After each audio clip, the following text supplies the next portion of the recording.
আমার বিশেষ কিছু দাবি বলতে গেলে সাতগাছিয়ার আমি বিধায়ক, সাতগাছিয়া মানুষের জন্য যে কটা প্রতিশ্রুতি আমি এখানে দিয়েছি সেটা পুরোপুরি ফুলফিল করবো আশা করছি। রাস্তাঘাট, জল, বিশেষ করে জলের একটা প্রবলেম আছে, ইলেকট্রিক, ইন্ডাস্ট্রি কিছু প্রয়োজন আছে, কেন বেকার ছেলের সমস্যা বেড়েছে, এগুলো আমি করবো।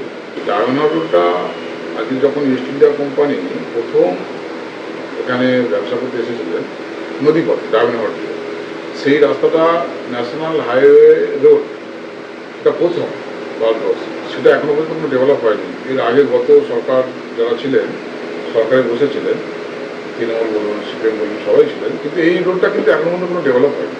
এই রোডটা 4 লেন যে রাস্তার ব্যাপারটা, এটা করতে হবে।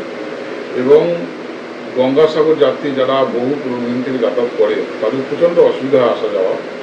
ওই জন্য এটা যদি মেট্রোটা পুরোপুরি গঙ্গাসাগর পর্যন্ত করা যায় ভালো, নইলে ট্রেন লাইনটা চালু করতে হবে। ট্রেন লাইনটা চালু করলে তাদের সবাই যাতায়াত সুবিধাটা হবে।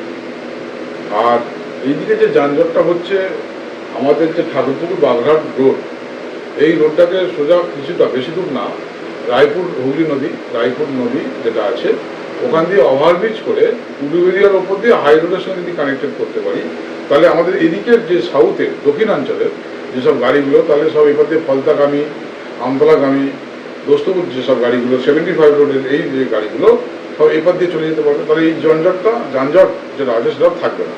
তো সেই জন্য এটা একটা প্রপোজাল আমার আছে, সেটা আমি প্রপোজালটা জমা দেবো। আজকে আছে এখানে প্রথম পদ্মফুল ফুটিয়েছে এখানে সাতটা বিধানসভার মধ্যে, আর এখান থেকেই আমাদের উন্নয়নটা এখান থেকে শুরু হবে। তাহলে এখানে সমস্যাটা মিটে যাবে। মাননীয় মুখ্যমন্ত্রী সাহেবকে জানিয়েছি যে আমার এলাকা ডেভেলপ করতে হবে, তো যা যা লাগবে সেটা আমি আমার প্রপোজাল জমা দেবো।